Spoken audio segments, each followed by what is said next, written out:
जिन बातों पर जिन पर नैतिकता का इतना बड़ा हाई स्टैंड आप लेते हैं सुधांशु जी, सबकी तो पोल खुलती जाती है। सत्ता के लिए आपने क्या क्या किया है वहां पर, याद दिलाने की जरूरत नहीं है।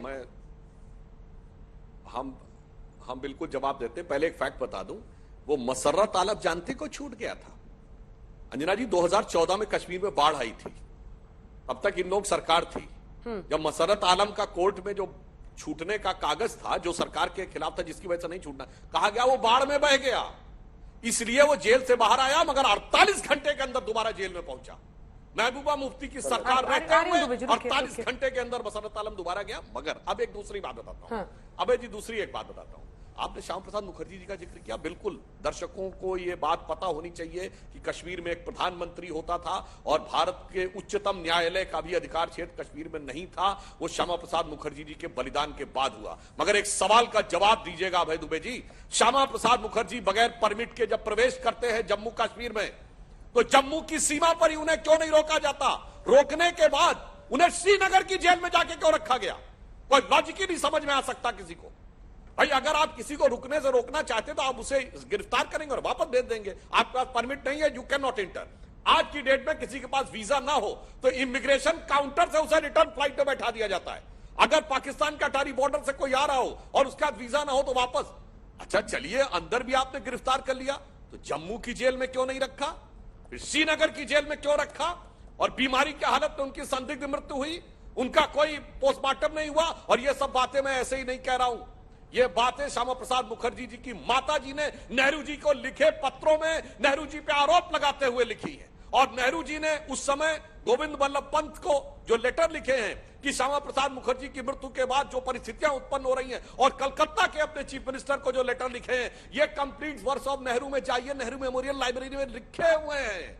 सब दूध का दूध पानी का पानी हो जाएगा। और बाकी लिखा पढ़ी अपनी जगह। अभय दुबे जी जवाब दे दीजिएगा, जम्मू कश्मीर की सीमा जहां पंजाब से जम्मू में इंटर होते हैं, वहां गिरफ्तार करने के बाद उनको सैकड़ों किलोमीटर चलाकर श्रीनगर के जेल के अंदर क्यों रखा गया? ये कौन सा रहस्य था? ये कौन सा षड्यंत्र था? इसका जवाब चाहिए। और आज की जहां तक आप बात करते हैं, तो हम ये बिल्कुल कहना चाहते हैं, जम्मू कश्मीर भारत का एकमात्र राज्य था जो सेकुलर नहीं था अगस्त 2019 से पहले, जब गृह मंत्री अमित शाह जी ने वो प्रस्ताव पारित करवाया प्रधानमंत्री जी के नेतृत्व में। क्योंकि पूरा भारत 1976 में इमरजेंसी के काले अध्याय में वह सेकुलर शब्द जोड़ा गया था, मगर चूंकि धारा 370 की आड़ थी कश्मीर को कि भारत का कोई भी संविधान संशोधन जब तक कश्मीर की विधानसभा अंगीकार नहीं करेगी, वो कश्मीर के संविधान का हिस्सा नहीं बनेगा। और वो कभी अंगीकार हुआ ही नहीं। और नेहरू का वो प्रख्यात वाक्य याद करिए, Kashmir is the symbol of our secularism. गजब है साहब, जो देश का वो हिस्सा जो कॉन्स्टिट्यूशनली सेकुलर नहीं था, वही सेकुलरिज्म का प्रतीक था।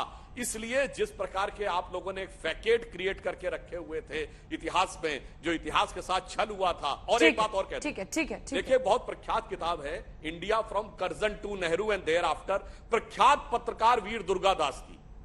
उसमें नेहरू के बारे में गांधी जी का कमेंट जानते क्या है? गांधी जी को कोट किया सितंबर 1947 में, कोई भी जाके चेक कर सकता है। उनसे पूछा कि बापू आपने नेहरू को क्यों बना दिया प्रधानमंत्री पटेल के ऊपर? तो गांधी जी हंसते हुए जानते क्या कहते हैं? Because Nehru is the only English man in our party. India from Curzon to Nehru and there after, Durgadas की किताब, कोटिंग महात्मा गांधी फॉर जवाहरलाल नेहरू। तो अब समझ में आती है अभय दुबे जी की बातों से तीन बातों का जवाब। अभय जी, तीन बातों का जवाब। एक तो श्यामा प्रसाद मुखर्जी को श्रीनगर की ही जेल में क्यों रखा? दूसरा, श्रीनगर जम्मू कश्मीर को सेक्युलरिज्म का प्रतीक बनाना। तीसरा, गांधी जी को कोट कर रहे हैं because he is the only Englishman, इसलिए सरदार पटेल नहीं प्रधानमंत्री नेहरू बनेंगे। यही भारतीय जनता पार्टी के साथ तकलीफ है कि वो अपना सिलेक्टिविटी जो है ना, उनका सिलेक्टिव अप्रोच है, उसको उसका राज में छोड़ता हूँ। क्या लिखा जानते हैं आप उस पर? उन्होंने इंटरव्यू भी दिया उस किताब पर बाद में। महात्मा गांधी जी ने कहा कि मेरी बैलगाड़ी के दो बैल हैं, एक सरदार पटेल और एक पंडित नेहरू। सरदार पटेल हिंदुस्तान की नब्ज को जानता है और पटेल की नेहरू की वैश्विक ख्याति है, इसलिए मेरी प्राथमिकता पंडित नेहरू है। ये पूरा वक्तव्य है उस किताब का। जहां तक आपने मसर्रत आलम का झूठ बोला, तो देश के लोगों से मैं आग्रह करता हूं कि वो जाएं और गूगल करें।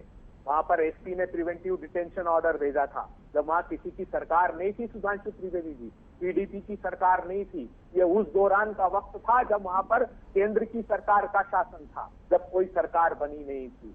उस समय जब एसपी ने प्रिवेंटिव डिटेंशन ऑर्डर भेजा कि आप हमको इसको गिरफ्तार करना है, क्योंकि वो गृह मंत्रालय के अधीन लगते थे, गृह मंत्रालय भेजा गया। मैं चुनौती देता हूं अगर एक शब्द भी झूठ बोल रहा हूं, क्योंकि हम लोगों ने उस प्रिवेंटिव डिटेंशन के उसके आग्रह के साथ प्रेस कॉन्फ्रेंस की थी और वो गृह मंत्रालय ने नकार दिया और मसर्रत आलम को छोड़ा गया।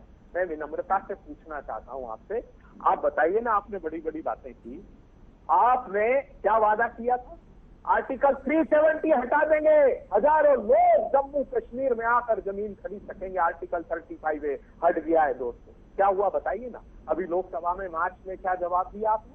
आपने जवाब दिया कि 29 छोटी छोटी जमीन के टुकड़े जम्मू कश्मीर के बाहर के लोगों ने खरीदे, वो भी सारे जम्मू के हिस्से में। तो फिर ये हजारों करोड़ रुपए का निवेश कहां से आ गया वो बताइए। आपने कहा था कि जिन पंडित परिवारों के 64,000 परिवार विस्थापित हुए वहां पर, उन परिवारों को पुनः उनके स्थान पर हम पुनर्स्थापित करेंगे। आपने 2021 में एक वेब पोर्टल भी लॉन्च किया। आज तक से आग्रह करता हूं कि वो वेब पोर्टल खोल कर देखिए कितने लोगों को उनकी भूमियां वापस दिला दी। तो वो कहते हैं कि 830 लोगों को चिन्हित किया है। वहां पर जो लोग हैं अभी वो भी वापस जा रहे हैं। आपने कहा कि हमने हजारों करोड़ रुपए का निवेश, मैं आप जाते जाते मुझे बताइएगा कि 25, 50, 10, 20 एकड़ की कोई जमीन चिन्हित की हो आपने या अलॉट की हो जिस कंपनी ने वहां पर उद्योग लगा दिया। तो आर्टिकल 370 के लिए आप अब क्या कहते हैं कि हमने गुज्जर और बकरवाल समुदाय को ट्राइबल कम्युनिटी का रिजर्वेशन। हाँ, वो सारे के सारे मुस्लिम समुदाय के लोग हैं जिनको 90 के दशक से है। अब पहाड़ के लोगों को आपने देने का वादा किया, वो भी सिर्फ क्योंकि चुनाव आ रहे हैं, तो चुनाव तक वो भी अध्यादेश जारी नहीं किया, एक वादा किया उत्तर प्रदेश के चुनाव की तरफ।